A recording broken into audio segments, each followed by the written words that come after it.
ফরজ গোসল হয়ে গেলে কি সাথে সাথে গোসল করা আবশ্যক নাকি বিলম্বের সুযোগ আছে? ফরজ গোসল পুকুরে করা যাবে কিনা? মাসিক ভালো হওয়ার পর নামাজ শুরু করার পর যদি আবার প্রসাব করার পর 1-2 ফোঁটা বের হয় তখন কোমর পর্যন্ত ধুলি হবে নাকি গোসল করতে হবে? স্বামী তার মায়ের কথা স্ত্রীকে অন্যায়ভাবে মারে সবসময়, কোন এক সময় কি রাগে স্ত্রীও পাল্টা মায়ের দিতে পারে? স্বামী স্ত্রীর মধ্যে ভালোবাসা বৃদ্ধির উপায় কি? নামাজের সময় হয়ে গেলে আজান না হলেও কি নামাজ আদায় করা যাবে কিনা? খাস পর্দা করলে কি ভাসুর বা দেবরের সাথে কথা বলা যাবে? প্রেগন্যান্সির সময় নামাজ বসে বা ইশারায় পড়া যাবে কিনা? মসজিদে বা কোনো জায়গায় কোন লোক যদি নামাজরত থাকেন তার কতটুকু সামনে দিয়ে যাওয়া উচিত না? মৃত ব্যক্তি যে ঘরে মারা যায় ওই ঘরে সারা রাত বাতি দিয়ে কেউ না কেউ থাকতে হবে, 40 দিন সেই ঘরে খালি রাখতে নেই, এ কথাটা কতটুকু সত্য? চলুন তাহলে আর বিলম্ব না করে আমরা মূল পর্বে প্রবেশ করি এবং আপনাদের যে সমস্ত প্রশ্ন আমাদের কাছে ইতিমধ্যে চলে এসেছে সেগুলোর উত্তর আমরা দেওয়ার চেষ্টা করি। আদি বিআরি থেকে আপনি লিখেছেন নামাজের সময় হয়ে গেলে আজান না হলেও কি নামাজ আদায় করা যাবে কিনা? যাবে।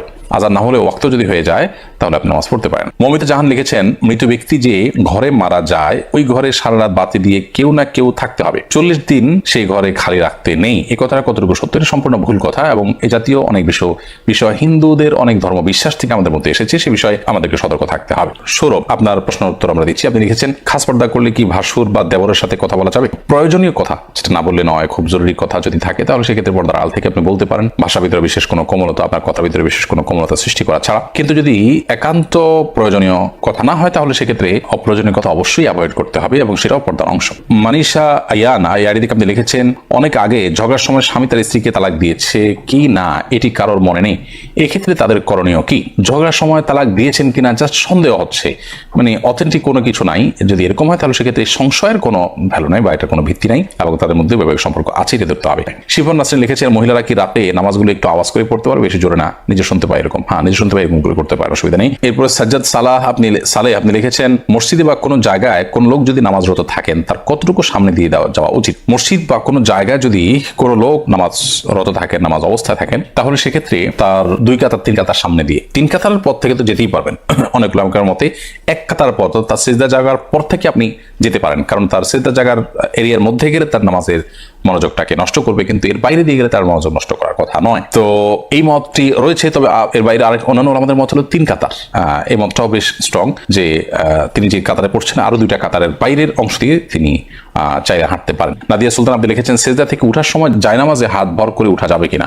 সেজদা থেকে উঠার সময় আপনার মাটিতে বা জায়নামাজে ভর করে না উঠে যতটুকু সম্ভব আপনার সরাসরি ওঠা উচিত। যদিও নবী করিম সাল্লাল্লাহু আলাইহি ওয়াসাল্লাম মাটিতে ভর করে ওঠার কথা বর্ণিত আছে, কিন্তু সেটার ব্যাপারে অনেক মুহাদ্দিসদেরই ব্যাখ্যা হলো যে নবী সাল্লাল্লাহু আলাইহি ওয়াসাল্লামের শারীরিক অসুস্থতার কারণে এটা কখনো কখনো তিনি করেছেন, অতএব কারোর শরীরে অসুস্থতা বোধ করলে তিনি এটা করতে পারেন, কোনো অসুবিধা নেই।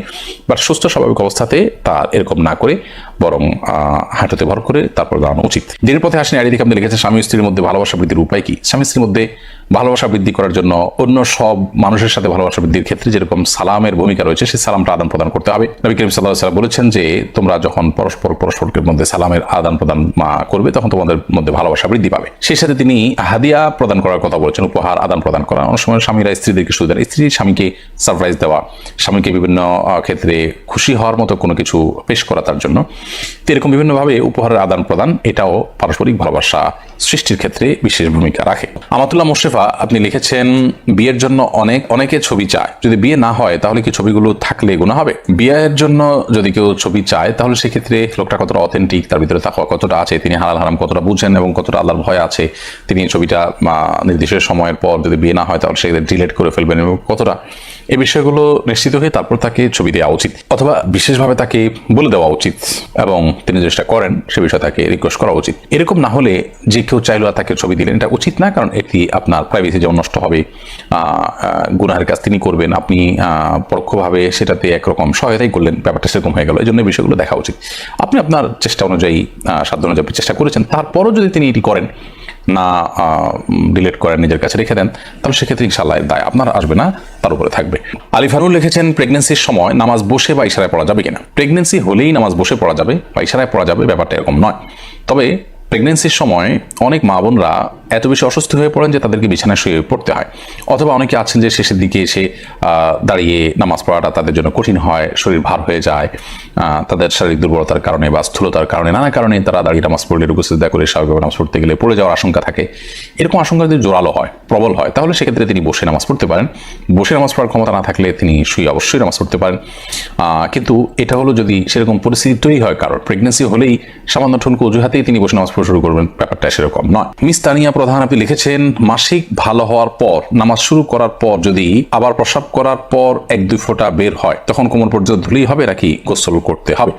মাসিক যদি যথাযথভাবে ভালো হয়ে যায়, আপনার যে সময় ভালো হওয়ার কথা সে সময় ভালো হয়ে গেছে, যেদিন ভালো হওয়ার কথা সেদিন ভালো হয়ে গেছে, এর বেশি আপনার হয় না নর্মালি, এরপরে আবার কখনো বের হয়ে গেছে, প্রতি মাসে আপনার 6 দিন হয়, 7 দিন হয়, 8 দিন হয়, একটা অভ্যাস আছে, সে অভ্যাসের সময়টা পার হয়ে যাওয়ার পরে যদি বের হয় তাহলে এটা অসুস্থতা, অতএব এটুকু ধুয়ে ফেললেই হয়ে যাবে। আর যদি দিনের হিসাব করেন যে 7 দিন হয়, 7ম দিনে সকাল থেকে দেখা যাচ্ছে না আপনি নামাজ শুরু করেছেন, হঠাৎ করে আবার দেখা গেছে, তাহলে সেক্ষেত্রে সেটা মাসিক হিসেবে গণ্য হবে এবং সেটাকে আপনি পাক সাফ করে যথাযথভাবে গোসল করে আপনি আবার নামাজ পড়তে হবে যদি সেটি নির্গত হয় এবং যদি সেটা মাসিক নিশ্চিত হয়। কামরুল কেয়া লিখেছেন, স্বামী তার মায়ের কথা স্ত্রীকে অন্যায়ভাবে মারে সবসময়, কোনো এক সময় কি রাগে স্ত্রীও পাল্টা মায়ের দিতে পারে? বোন, রাগে আপনি কোনো অন্যায় মানে অন্য কোনো কাজ করে ফেলেছেন, তিনি আপনার প্রতি অন্যায় করছেন, আপনিও রাগের মাথায় অন্যায় করেছেন, তো আপনি তো তার মতোই হয়ে গেলেন, তাই না? তো অবশ্যই এটি করাটা কাম্য নয়, এটা করা যাবে না। হ্যাঁ, রাগের মাথায় যদি হয়ে যায় তাহলে সেক্ষেত্রে সেটার জন্য প্রায়শ্চিত্ত করা উচিত, লজ্জিত অনুতপ্ত হওয়া উচিত, তওবা করা উচিত, ভবিষ্যতে যেন না হয়। এখন কথা হলো তিনি মারতে থাকেন, আমি কি করবো? আমি আত্মরক্ষা করার চেষ্টা করব।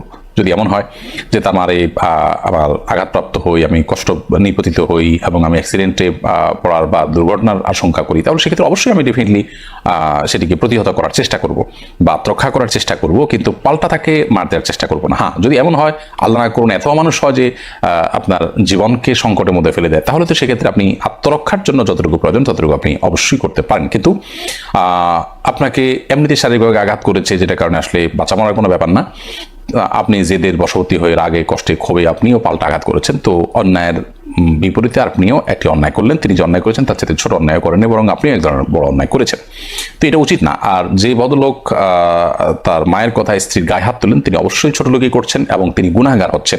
প্রিয় নবী সাল্লাল্লাহু আলাইহি ওয়াসাল্লাম কোনোদিন কোনো নারীদের গায়ে হাত তোলেননি। তার একাধিক স্ত্রী ছিলেন এবং বিভিন্ন বিষয় মনোমালিন্য হয়েছে, কিন্তু কখনো তাদের গায়ে হাত তোলেননি এবং তিনি এই ব্যাপারে নিরুৎসাহিত করতেন। অতএব একজন ইমানদার হিসাবে মায়ের কথা, বিশেষ করে স্ত্রীর প্রতি অন্যায় করা, অবিচার করা, এটা গুনাহের কথা। আল্লাহ সুবহানাহু ওয়া তাআলা বলেছেন, ওয়াশিরুহুন্না বিল মারুফ, তোমরা তোমাদের স্ত্রীর সাথে সুন্দরভাবে দিনাতিপাত করবে এবং জীবন যাপন করবে। বিধায় জুলুম কোনো অবস্থাতে গ্রহণযোগ্য নয়। আপনি সবর করুন বোন, এই সমস্যা আপনার চিরকাল থাকবে না ইনশাআল্লাহ। সংসার ভারী হবে, একটা সময় সন্তান সন্ততি বড় হবে, আপনার সমস্যার সমাধানের পথ আপনি খুঁজে পাবেন। আল্লাহ আপনাকে সবর তৌফিক দান করুন এবং আপনার স্বামীকে আল্লাহ তাআলা হেদায়েত দান করুন। শেখ সোহাইব আপনি লিখেছেন, ফরজ গোসল হয়ে গেলে কি সাথে সাথে গোসল করা আবশ্যক নাকি বিলম্বের সুযোগ আছে?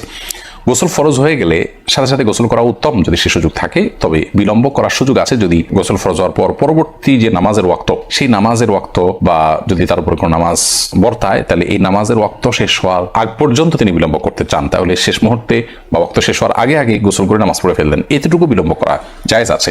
তবে এই ক্ষেত্রেও গোসল ফরজ হয়ে গেলে যদি লম্বা সময় তিনি বিলম্ব করতে চান, এসার পরে গোসল ফরজ হয়ে গেল, ফজর আগ পর্যন্ত তিনি সুযোগ পাবেন গোসল করার, তাহলে সেক্ষেত্রে এই সময়টা তিনি গোসল না করে শেষের দিকে একসাথে ফজর ওয়াক্ত হলে তখন গোসল করতে চান, তাহলে ওযু করে ঘুমানো বাঁধানোর কাজ করাটা সুন্নাহ, এটা উত্তম। কিন্তু যদি কোনো কারণে ওযু নাও করেন, তাতে তিনি কবিরা গুনাহ করেছেন ব্যাপারটা এরকম না, সুন্নাতও করেছেন, এটুকু বলা যাবে। মাহবুব রহমান লিখেছেন, ফরজ গোসল পুকুরে করা যাবে কিনা? ফরজ গোসল পুকুরে করা যাবে, কোনো অসুবিধা নেই। পুকুর সাধারণত বড় হয়ে থাকে আমাদের দেশে, একেবারে ছোট গড় যদি হয় যে 10 হাত করে চারদিকে 40 হাতেরও কম হয়, তাহলে সেক্ষেত্রে সেটা ভিন্ন। কিন্তু এর বাইরে বড় যদি হয়, তাহলে সেক্ষেত্রে বড় বলতে মানে চারপাশে 40 হাতের বেশি এরকম পুকুর বাংলাদেশে প্রায় অলমোস্ট সব পুকুরগুলোই। তো এই সমস্ত পুকুরে গোসল করাতে কোনো অসুবিধা নেই। ফরজ গোসল সেখানে যদি আপনার নাপাক লিগেও যায়, তাতে সব পানি নাপাক হয়ে যাবে না, কারণ পানি যখন অনেক বেশি থাকে সেখানে সামান্য নাপাক লাগলে সব পানি নাপাক হয়ে যায় না। হ্যাঁ, নাপাকটা যদি কোথাও দৃশ্যমান থাকে, তাহলে ওই দৃশ্যমান যেখানে তার আশপাশে পানিগুলো শুধুমাত্র নাপাক থাকবে এবং সে আস্তে আস্তে পরিবর্তিত হয়ে যায়, আর দৃশ্যমান না থাকে, তাহলে তার কোনো কথাই নেই। অতএব ফরজ গোসল পুকুরে করতে কোনো সমস্যা নেই।